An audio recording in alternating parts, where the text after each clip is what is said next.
Alright, finally gamaze ne gakomawo amasanjalaze.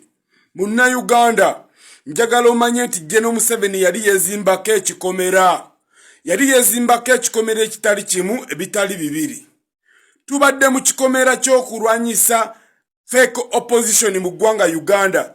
Museveni gye yali yatutega bagikuba wansi eri ku ttaka. Sawa zino tuli ku nsonga za international relationship. Museveni yali yateekayo abantu be nga ne bwe tukaaba tutya, nga ne bw'atutta ne bw'atutulugunya atya, tetulina gye tugenda kuwaaba kubanga waliyo abantu abalinga batuteekako ekibulooka. Since okuva His Excellency Kyagulanyi Ssentamu bwe yajja n'alwanyisa okubanga ajjawo ebibulooka ebyo byonna ebyali biteekebwa ku bannansi. Saawa zino n'omukyala simanyi Marijam Bulaka oyo abadde azannya data geemu za General Museveni. Oyo Marijam Bulaka abaddewo ng'azannya data geemu za General Museveni ng'agezaako okutukkakanya wansi ensonga z'eggwanga Uganda, ng'agezaako ziteeka wansi, ng'era bwe batutta ng'akozesa oyo Marijam Bulaka okukkakanya ensonga zaffe. Saawa zino bamuyise mu European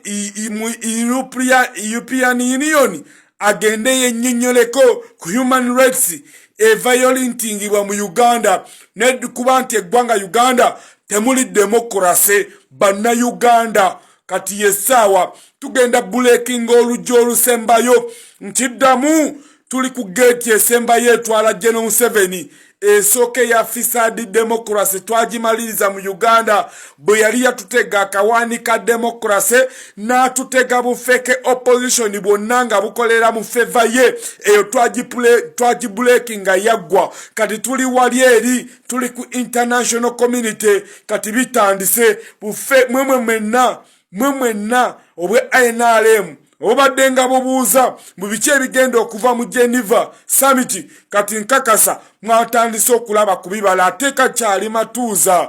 Kiki kyali kituuza? Bino bye mulabako busamambiro, bye mulabako bino ebyakatandika busamambiro. Temulaba ndi Marijam Bulaka agenti wa General Museveni abadde atusibidde mu Tairane okumala ebbanga nga batta bannayuganda, naye nga kano akakazi katuula ku feyiro z'abannayuganda abatulugunyizibwa mu nsi yaabwe nga tekaziteekayo. Yessaawa bigenda kuggwa bannayuganda, tulemezeeko tuteekeko ekigere teri kupowa mpaka nga tuwangudde. Museveni tuli ku geeti esembayo, tuli kumenya ekisenge ekisembayo ekitwala General Museveni. Nkiddamu kino kyekisenge ekisembayo kye tuli mu kumenya ng'ate kitwala General Museveni. Tambuza video, gitambuze mu ntandikwa saakugambye gitambuza, naye kati mu nkomerero nkugambye gitambuze.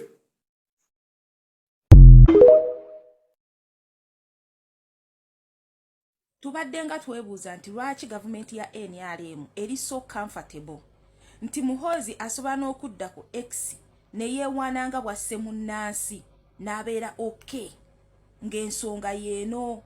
Museveni emyaka 4 gy'atufugidde abadde yasimba emirandira nga gyanywera. Mubadde nga mugamba nti lwaki omusango gwa Koni tegugguka nga evidence zonna muziwaddeyo, nga buli kimu weekiri ne video eziraga nti nno Museveni ye Koni.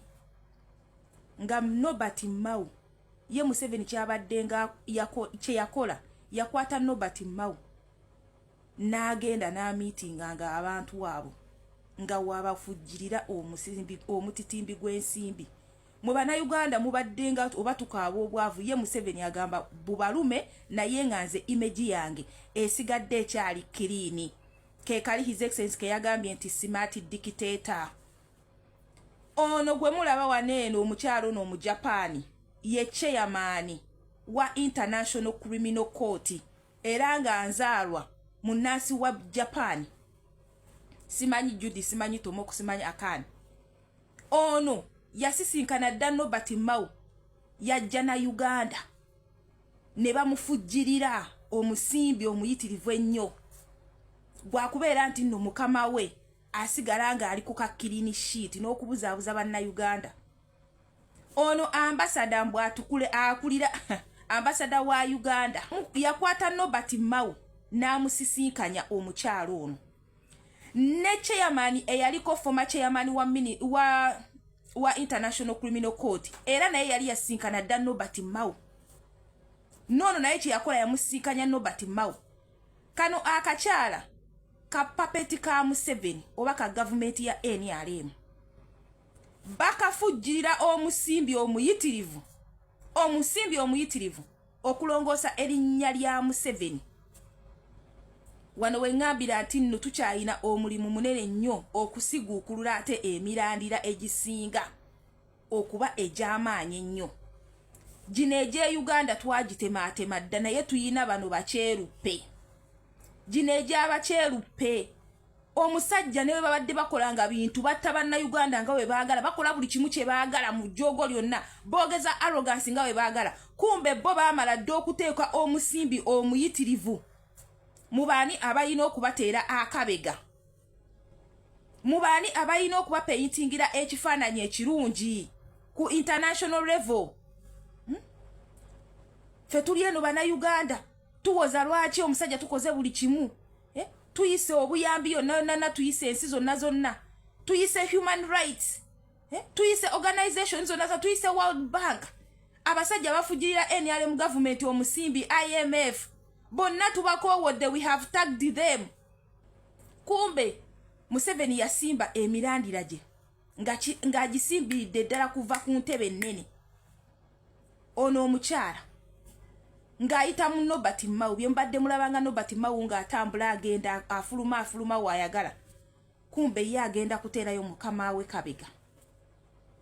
kabega ffe tukanya kulwana kumbe bo bataddeyo akabega Kyagulanyi Robert Sentamu webali kujja kuba gwe weka eyatulaga ekkubo nti kati olutalo tuyina ddulwana bwe tuti nga twagala okujjako okusula gavumenti ya NRM tuyina kuyingira mu bo bennyini wano bano be tuyina okutunuuliza emundu bannayuganda bino tubadde nga tutaginga simanyi International Criminal Court kati tuyina kulumba chairman wa International Criminal Court naye nga n'ekifaananyi kye tukiteekako bano be tuyina kati okutunuzaamu emizinga baneeno bapapeti ba Museveni bano bafujiridde omusimbi omuyitirivu ng'ayita mu Nobert Mao kuba Nobert Mao yamumiitingira abantu baneeno ne basiiringa deals ye erinnya lye ne lisigala nga mu international international communities ali bulungi Kyagulanyi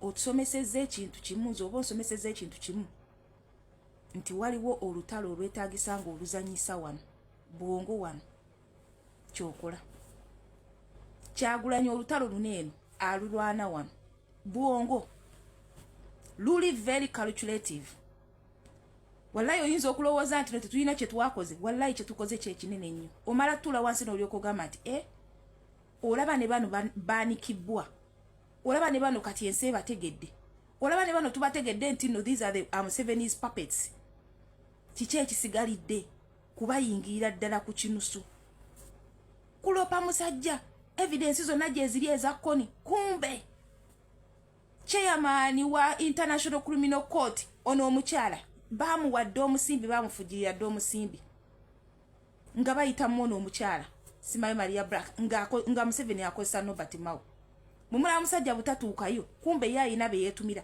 Nobert Mao yabadde amutambuliza emirimu gye ku side eno ey'okulongoosa erinnya lye mu bakyeruppe abadde Nobert Mao kati emundu tuyina zitunuliza baneeno bano be tuyina okutunuliza emundu bano ab'e Uganda tetukyayagala kumanya byafuuse bipapula kutujja ku mulamwa nze kati nkitegedde nti bano ab'e Uganda ezo zo zaafuuse embuzi zaafudde emundu tuyina zitunuza bano bennyini abakipingidde gavumenti ya NRM buyinza omusajja n'afujirira omusimbi omuyitirivu nga tafuddeyo nti munnansi yabonaabona wabula ng'afa kimu nti image yange ebeera nnungi ku international level musajja tusiiba tukaaba ye kumbe ye yafujirira dde omusimbi mutabani we ali ku X akola buli kimu kyayagala n'okwewaana okutta munnansi tewaliiwo anyega kumbe Kyagulanyi webale kujja taata otulina bingi by'otusomesezza bingi nnyo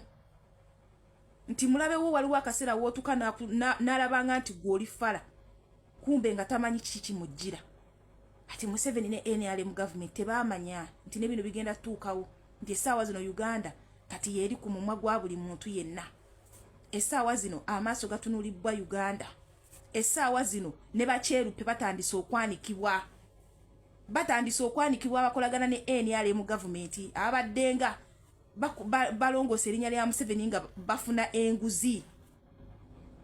Munnayuganda abona